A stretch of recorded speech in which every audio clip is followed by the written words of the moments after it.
ကိုလာလေကူကူစောပါခေါ်လာခဲ့ပြီနော်တကယ်တော့စစ်တာနဲ့လက်ထက်တာဟာတခြားစီပါကိုရေးမမိုးလီမမိုးကိုရေးကိုဘယ်တော့မှမမေ့ပါဘူးကိုရေးနော်အပြောကျဲလိုက်ရလားမြို့ကြီးသူရဲ့အပြောကျဲလိုက်ရလားဗျ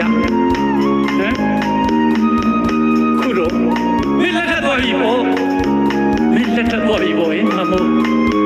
မုံမဲမုံရင်လေဟောဒီကတော့သားအသိဉာဏ်နဲ့တော့သားရိုင်းဆိုင်လေးကိုဖြည့်ပြတယ်ပုံမှာအတန်းနဲ့တောင်းမှခဲ့ရတဲ့မမိုး